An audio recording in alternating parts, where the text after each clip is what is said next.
Hi, everyone. My name is Mo. And I'm Casey. From No Apologies, the podcast by Better Benefield on YouTube. Stay tuned to the informative and distinguished radio show Enlightening of the Mind here on 1220 KLDC.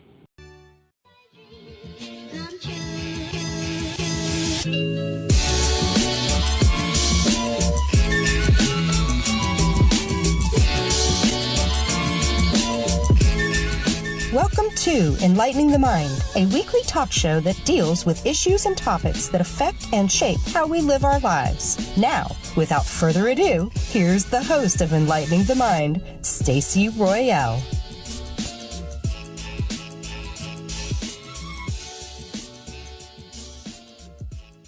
Good morning. How are you all doing out there in Colorado? This is February, better known for Valentine's Day, but more importantly, it is known for Black History.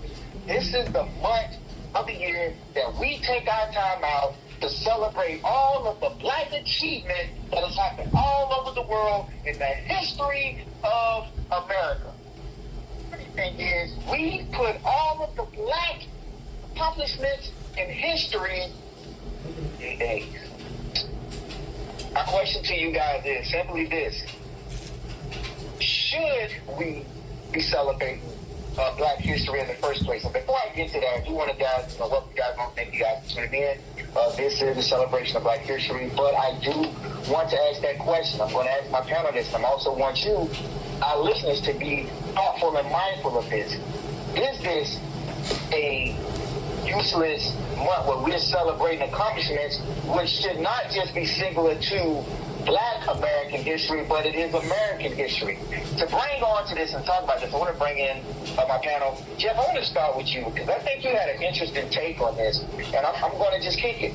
Should we be celebrating Black history? Absolutely not. No, heck no, all the above, so on and so on. No, this is why.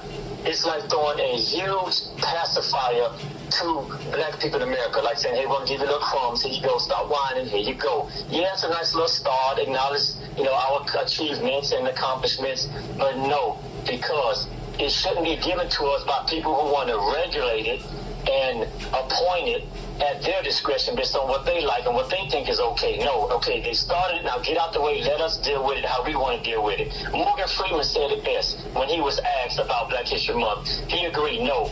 Do white folks have a history, a month? Do Jews have a month? Do the British have a month? Do the Malaysians have a month? No. Why do we have it? Absolutely not. I'm going to tell you another form of blasphemy with this Black History Month thing. Down in Miami, this is a true story, facts.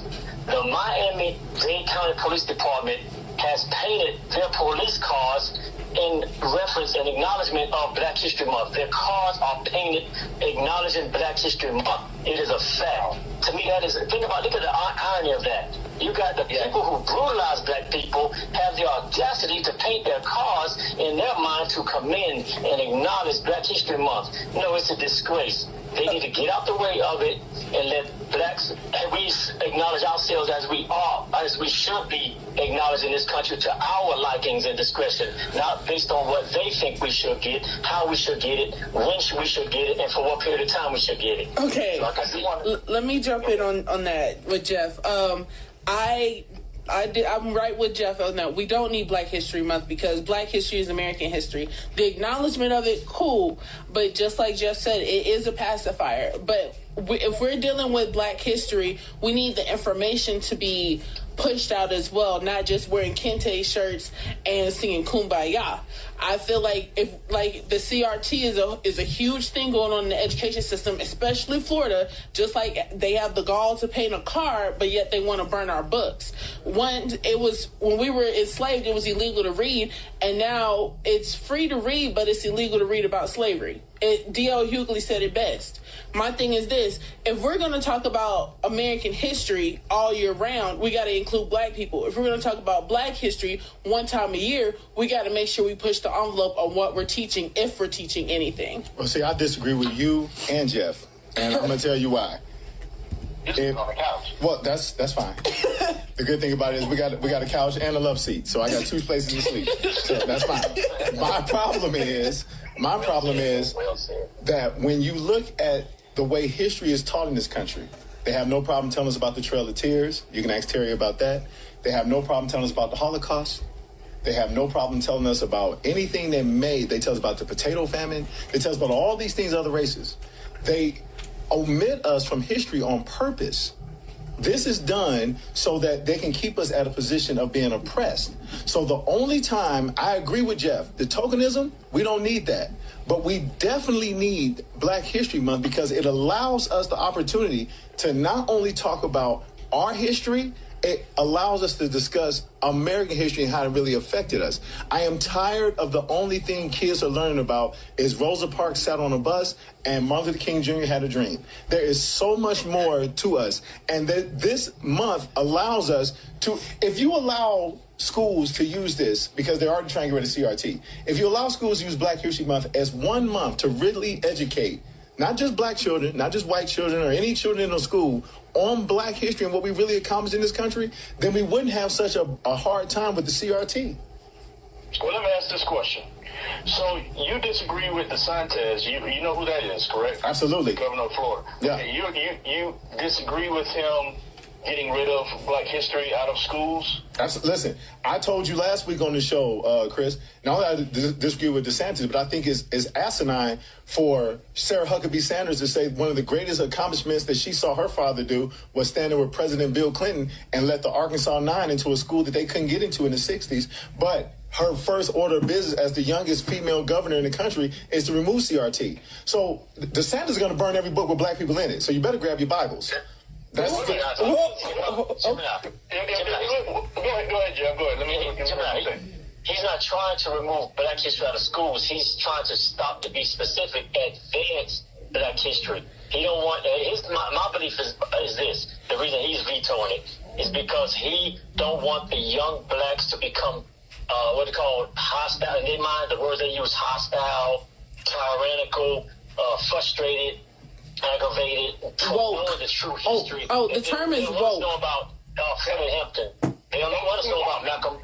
Do you guys feel like them removing some of the Civil War statues and so forth might have a little bit of an attachment with Black history if they remove those statues? Listen, America has the worst rapport when it comes to historical accuracy. Majority of some of these schools that are so based off of warriors and soldiers and stuff are people that went against our own government. Yeah, these are terrorists. So let's look at it this way. So the only thing Stonewall Jackson and Robert E. Lee were known for was actually committing terrorism against the United States government. And if now you can't, hold on, now you can't. So now let me just say it, and I say you do know what stonewalling is, right? But hold on, right? But what I'm saying is, guys, these are historical figures. Now you can't just come on and just say that everything that everybody does in history is wrong. Okay. There's gonna be a lot of listeners that disagree with you. Okay, well, Stacey, let me ask you this. I want to be fair. Okay. I get what you guys are saying about. Well, Stacey, let me. I want to present this question to the panel, and I want you to really think about it. Every time we talk about slavery, they ask Black people, why don't you just get over and forget it? But they say never forget 9/11. How would you feel if they put an Obama or Osama bin Laden School of Dance in downtown New York? Would that be okay? Would that be okay? Because you got Black kids going to Jackson. We're going to take a break. No, this time to break. We're going to address Casey's question. You're listening to Enlightening the Mind. We'll be back with you guys in a moment. Hi, everyone. My name is Mo. And I'm Casey. From No Apologies, the podcast by Better Benefield on YouTube. You are listening to the informative and distinguished radio show Enlightening of the Mind here on 1220 KLDC.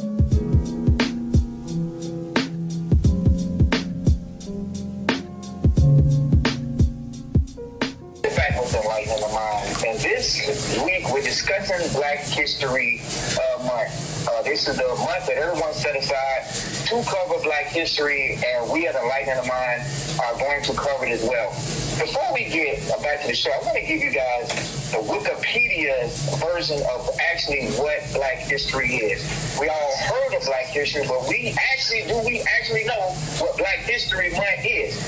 Black History Month, based off Wikipedia, says it is an annual observance originating in the United States, where it is also known as African American History Month. and has received official recognition from governments in the United States and Canada, and more recently has been observed in Ireland and the United Kingdom. It began as a way of remembering important people and events in the history of the American diaspora. It is celebrated in February in the United States and Canada, while in Ireland and the United Kingdom it is observed, get this, in October. So guys, before we went to break, Casey, you had a great question or point that you want to read. I want you to expound on that so that we all can answer. What was your question? Okay. What are your thoughts about Black History Month? So when Jeff brought up Morgan Freeman in Mississippi, and because my wife is from Mississippi, I feel that it is ridiculous that they tell black people to forget about slavery. Get over it. It happened. Let's forget it. But they say never forget when we talk about 9/11.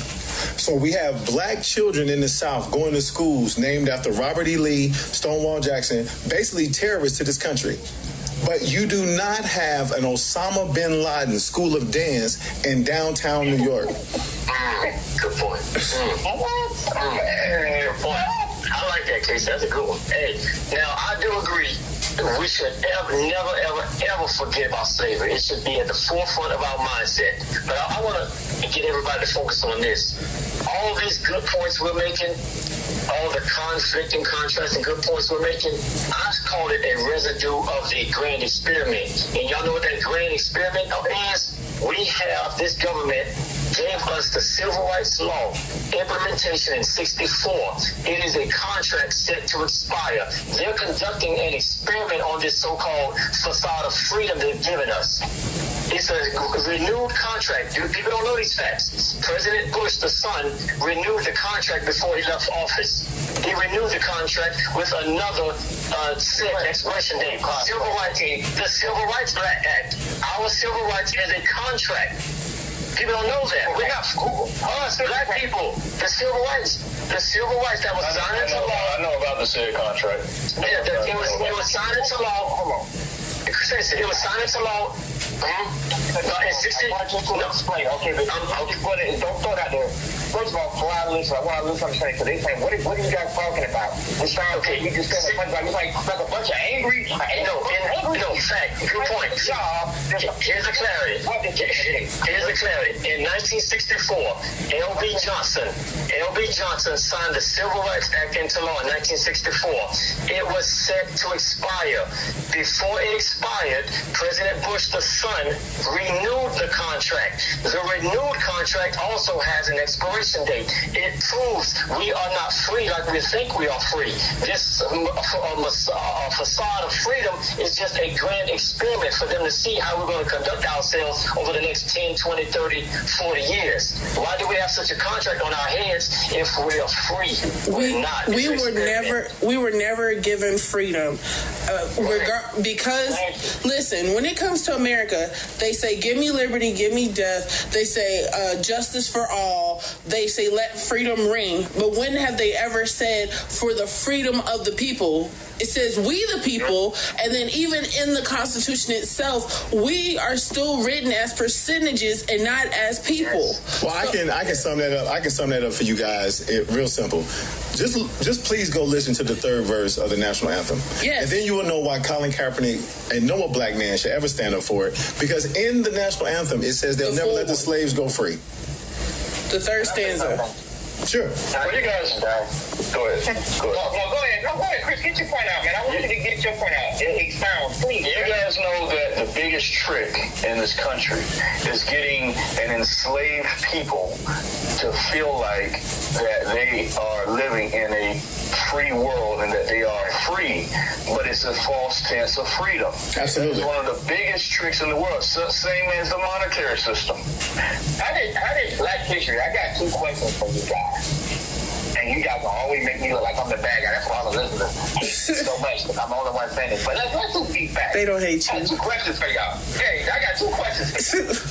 First of all, how did the show about good old Kumbaya Black History, where we come together to talk about all the accomplishments of all the black people turned into slaves on boats and contracts? And the second question is, guys, be free somewhere else. And why are we in America? So if America being that wrong to us, then why are you here? Okay? And then you say, Stacey, you sounding real crazy right now. America. I got to play devil's advocate. Yeah. You do know that there was the black Africans that sold the black slaves to Europeans and the Islamics. I'm sorry, but they're the ones that sold them for arms and ammo and whatever else they wanted. Okay.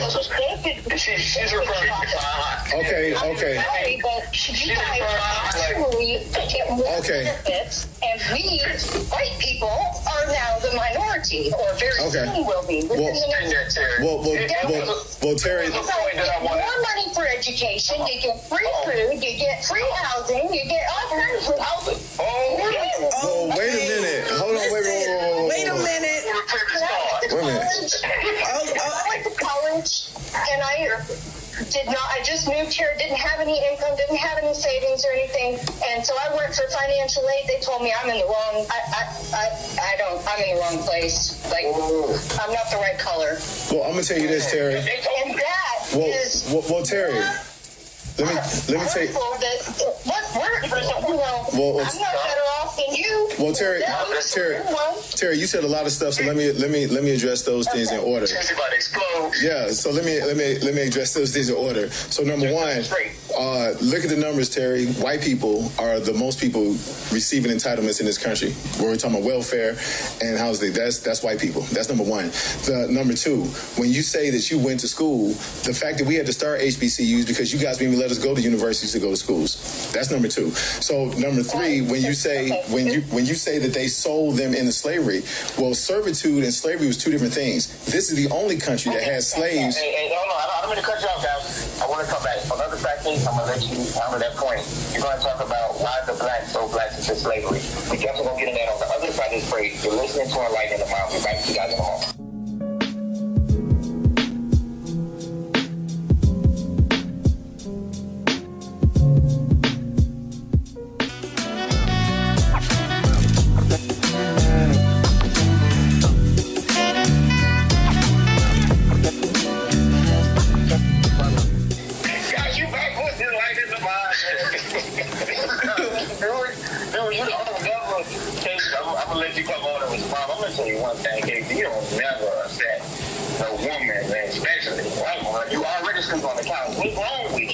Tell you this.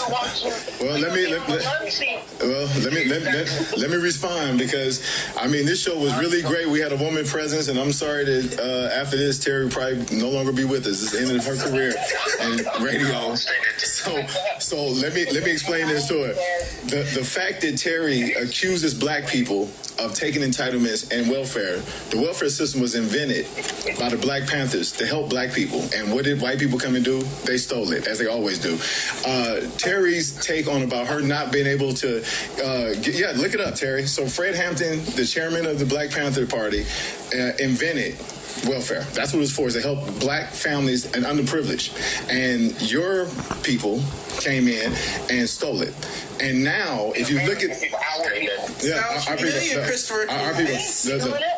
what you're talking about. Well, all I can tell you is that you said that you couldn't get your financial aid, this, that, and other. It is hilarious to hear white privilege this close, because you guys have shown us today on the show your take that black people have taken or getting something for free. Everything that we've had in this country, we had to fight for.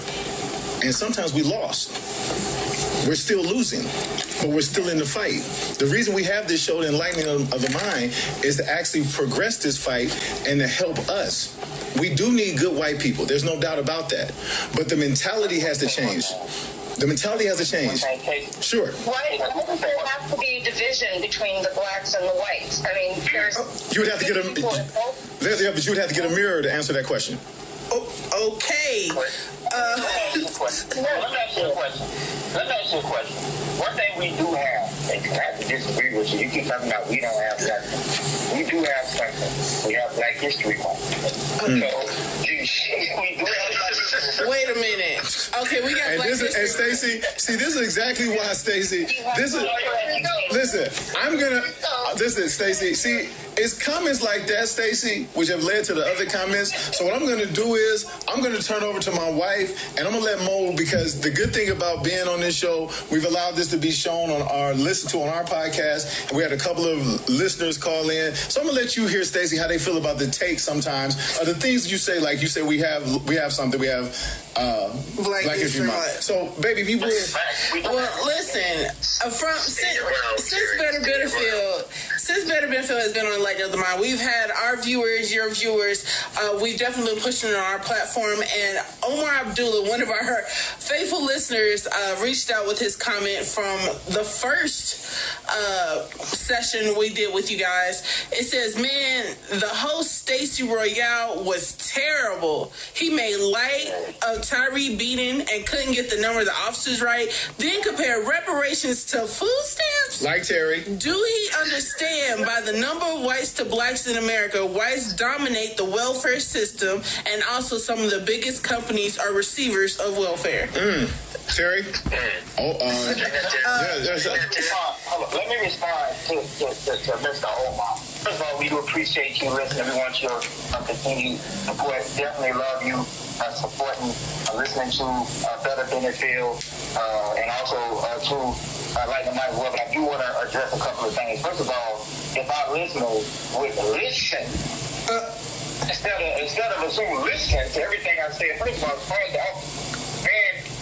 this whole thing was going on when it first started. Now it's what? 7 officers been, 8 officers been suspended, everybody's going on. I just hit y'all at the very first part of it. I said 4, then I went to 5. Okay, it's not even just 5. Wasn't involved in the whole thing.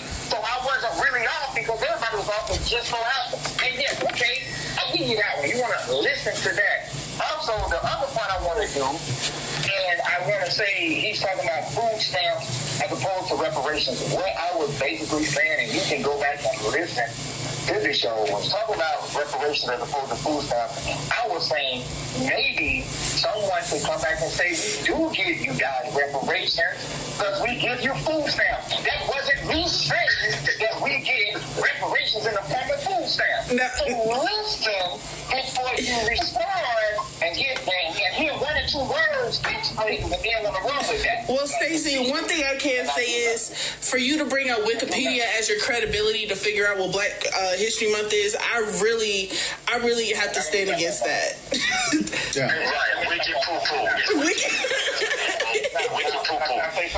Let me say something. First of all, when you go look at the Wikipedia, what Wikipedia does is it puts out is people out there trying to do diligence, trying to work to put out some information that's out there. But the government says it's all true and time. It's opinions. Information. Everything. Everybody has opinions too, but I must say this.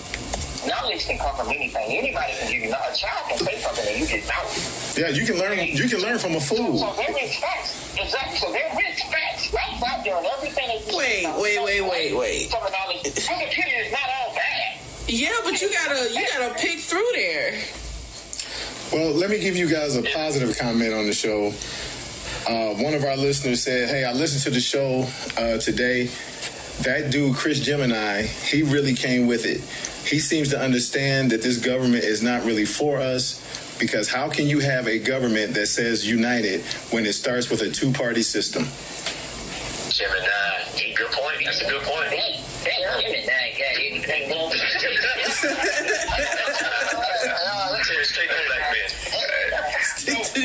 I do want to say this quick in closing. I want to thank the listeners for the deep understanding of what I say and what I convey on the show. I appreciate your support. Back to the host. Yeah, so Stacey, it's like both you guys show, Stacey. You just keep it at Chris' house. And Terry sit in the corner. Yeah, and Terry, you sit in the corner. Yeah. I want to thank you guys for tuning into another episode of Lightning the Mind. You can catch those guys each week, 10 a.m. right on this station. Also want to thank Mo and Casey from Better Benfield. You can check out their podcast, man. These guys are real good people, man.